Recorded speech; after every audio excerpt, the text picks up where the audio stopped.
Christmas time is supposed to be a season of joy and celebration. For many families, it is the happiest time of year. However, that does not mean that bad things don't happen around the holiday season.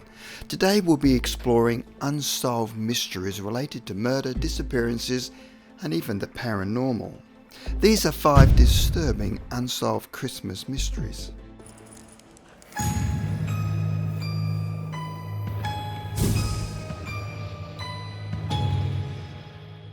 Number 5. The Sodder Family Tragedy. In 1945, on Christmas Eve, 5 children of the Sodder family were killed in a house fire. The fire department was called, but no help arrived until 8 a.m. By then, the house was nothing but a pile of ash.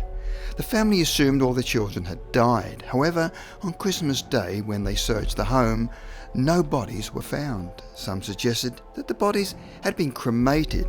However, this did not turn out to be true when a crematorium employee said that bones could still remain intact after a 2-hour fire. The Sodder's house had only burned down in 45 minutes.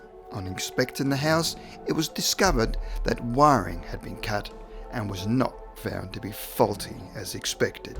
The father of the children, originally born in Italy, had been condemned by fleeing Italy as he did not agree with an Italian politician named Mussolini. A man had threatened him by saying, "Your goddamn house is going to go up in smoke and your children are going to be destroyed. You are going to be paid for the dirty remarks you have been making about Mussolini."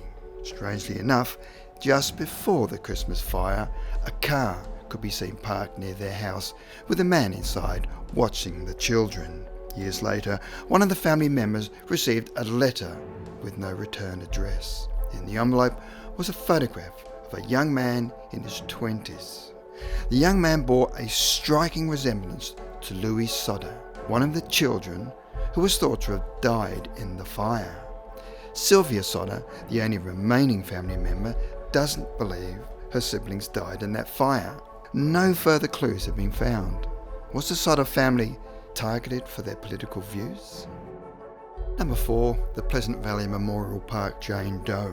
December the 18th, 1996, a woman was found deceased at the Pleasant Valley Memorial Park Cemetery in Virginia, atop a plastic sheet. The woman carried no identification. Brandy and Valium were found in her system, along with a plastic bag taped around her head. She had died of asphyxiation. Jane Doe did not want her identity known, as she left a note that read, "Deceased by own hand, prefer no autopsy." It was signed Jane Doe. Jane Doe left $100 and requested her body to be cremated. However, the death scene had left some pretty creepy items. Besides the woman was a decorated miniature Christmas tree, a portable tape player, and comedy tapes. The woman died wearing headphones, listening to the famous 2,000-year-old man comedy routine by Mel Brooks and Carl Reiner. To this day, no one has ever come forward to identify Jane Doe, and her suicide still remains an unsolved mystery. Number 3. The murder of Rhonda Hinson. On the evening of December the 22nd, 1981, Rhonda had attended a Christmas party and later left to head home. While driving home, Rhonda's vehicle was shot by a high-powered rifle from an unknown location. The bullet bizarrely travelled through the trunk of Rhonda's car before striking Rhonda in the heart. Her vehicle was discovered on the side of the road, while mysteriously, Rhonda's body was found several paces away. In the weeks leading up to her death, Rhonda had been acting quite strangely. Family members say she was dropping hints dating a married man. On the night of the murder, the driver of a vehicle passing by her car later stated they saw an unidentified man standing beside the driver's side door with Rhonda slumped over the wheel. Further ahead, they saw a Trans Am car parked that seemed to belong to the unknown man. If this man had shot Rhonda, why did he risk approaching her car and dragging her body out onto the road? The question still remains as to whether her death was an accident or cold-blooded murder. Number 2. The Warminster UFO. Warminster is famous for being one of the first UFO hotspots in the UK. During the 1960s and 70s, many UFO sightings were reported. However, unidentified sounds were also heard. On Christmas morning in 1964, residents were disturbed by strange noises. These consisted of strong pounding vibrations and could best be described as sonic attacks. 30 soldiers at a nearby base camp and many residents awoke to hear something falling on their roofs. Even though the weather outside was clear, a humming sound could also be heard. However, nothing could be seen and the origin of the sounds could not be located.